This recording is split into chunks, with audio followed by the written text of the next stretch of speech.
Right, guys, I just want to have a quick word about grammar because I'm seeing a lot of people in immersion learning circles who don't know extremely basic stuff that is taught at the start of these like early grammar books and stuff. And obviously, this might be better if you are learning a European language, but because you are learning Korean, it is going to take you 20, no, maybe not 20, five, at minimum 5 years to actually just like sit there and trying to just soak everything in and like understanding it. It's just going to take way longer because we are adults and because we have developed brains. We don't need to try and decipher everything slowly. We need to start using our adult brains that we can use to read words and letters and form sentences with our own minds. And we can like, what you need to do is you need to stop thinking that you're going to be able to acquire the understanding from just listening or just reading stuff. It's just never going to happen in a nice amount of time, like in the time that you want it to. Children are about 3, 4, 5 years old, and they don't know complex grammar. They don't speak properly. They don't. Maybe they understand everything. Probably not. They just sit there and it flies over their head as they slowly get told things, um, piece by piece. Do you want this? Do you want that? Oh, that's nice. Like directed at them. So the problem is immersion learners specifically is a lot of them, instead of going for the okay, oh, class learning doesn't work.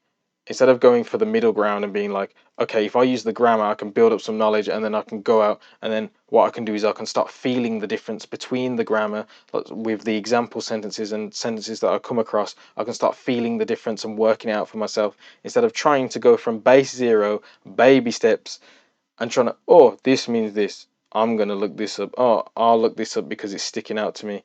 No, no, no, no. Just go through the grammar.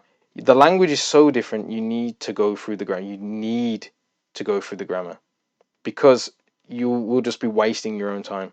Like how if you never ever looked at the grammar for Korean, you'd probably be stuck and you probably wouldn't understand a lot. Even after a long time, you so much would be just flying over your head. And that's the kind of problem with immersion, the extreme immersion method where it's like, yo, I'm just gonna learn everything without looking it up, which is impossible.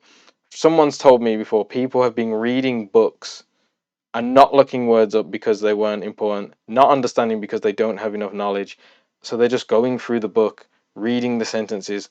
Okay, maybe that might do something. Maybe that might put the words into your head. Oh, I'm seeing words, but never looking them up and never even noticing what is grammar and what is not grammar because you don't have the base of looking at what actually is grammar. And because there's a lot of things that look exactly the same that are going to be grammar and they're going to be different.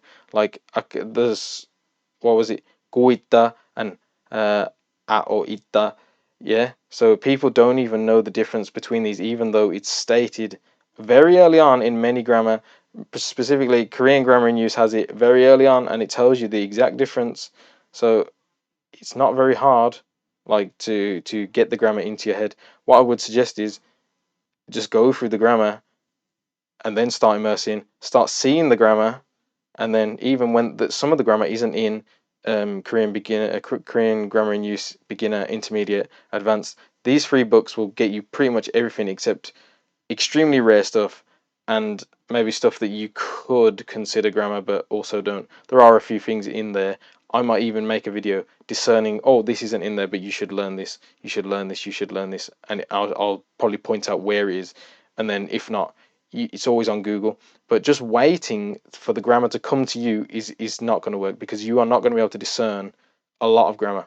You won't even know it's grammar because it looks so much alike, um, like other things, like even just words. It just looks like words. Okay, you can search the words up, but then do you understand that that is grammar or that is just a word? Sometimes you can get away with it, and I'm not saying you can't. I'm not saying that you can't learn grammar through reading because what did I learn? Uh, Kimi opta. Yeah. So this grammar point, I literally learned that from reading. But if I don't know all the other ones, how am I going to read well enough and understand well enough, or even pretend like that. This is the thing. If you don't learn the grammar, you just kind of pretending that you know what it means. And I've done this myself.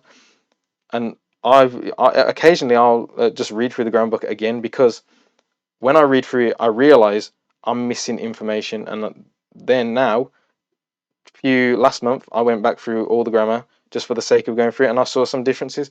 Um, what did I learn? Urkahada. Yeah, you can search up. You can search that in the dictionary. You're not going to find it. Well, actually, maybe you're going to find it. I'm not even sure.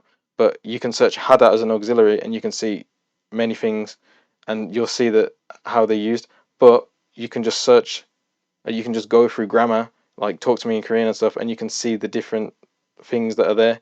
So stop ignoring the grammar. You're not going to acquire everything. Use input and immersion to figure out the differences and the feeling of the grammar. The feeling of the grammar is more important. Somebody asked me earlier, George, he can comment below. He was saying, what does jocha mean? Yeah. So he didn't know what jocha means. Well, he did. I think he knew what it meant, and he was like, it seems to be used with like this specific grammar. So he had to figured out that it was like for a specific grammar, but it appears so much and it appears in so many different places that he posted two things and he couldn't figure out what it was. Sorry for calling you out, but this is just one example of many that I've seen this week. So stop being the far end of I'm just going to do everything immersion, because this is explained. I don't know if it's explained in intermediate, but it's 100% explained in Korean grammar and use intermediate. The difference between 조차, 맞아, 도, not do, yeah, do, not do, and 까지.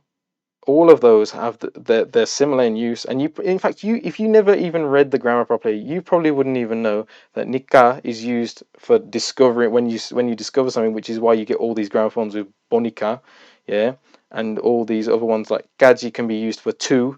You're probably never ever gonna figure that out on your own, because you will learn that as butokaji, so you'll just learn it as that. So go through the grammar, and if you, sometimes just go through the whole thing. Obviously, some people have less time. It doesn't take that long to go through the grammar, because you can skip over the part. If you know the stuff, you can just skip straight over it. So it's even quicker. And the more you know, the quicker it gets. So you can just do that every like 3 or 6 months, just to check how much you know of that grammar. Now, hopefully, this recording hasn't been fucking ridiculously loud, because it and like the distortion, because I did actually turn it down from the last couple of videos. But either way, learn the grammar and stop messing about. You're not an idiot. You're not a child. You're an adult who can read things, understand things, and you will learn a lot quicker, because you have the base understanding that you can build upon with your emotional input, and you can start feeling the difference between the grammar points and start feeling how things are used after you've got a base in the language of the grammar. In fact, the more you understand, the easier it is to understand. So why would you not try to understand the basic things that are being explained to you? It's like, why would you go through vocabulary books? You're not going to learn it, but you can still go through vocabulary books to see very common words that are going to come up, and then you will understand when they come up. You will be like, oh, I've seen this in the book, and you have another memory to help lock the word into your head. And the same will happen with grammar, because you'll see grammar over and over and over again. And there are some grammar that are so rare that they don't even appear in the books, and you'll see them like 2 times, 3 times.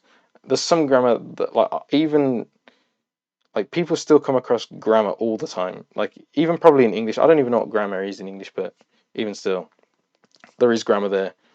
And this probably happens to lots of people's native language, because we don't really know what grammar is. We just know how to use words and how to see words. But to do that, it takes 12, 13, 14 years of a single language with zero interference from any other thoughts. You're literally just thinking in a single language. So this has been kind of a motivational video, and hopefully you will go through the grammar, you'll understand, you'll come out of it, you'll be like, damn, now I understand a bit more. And then the thing is, you won't lose the understanding. Like once you see, and you'll be like, oh, I understand that, I understand that, I understand that. It starts repping in your head, and then you're done.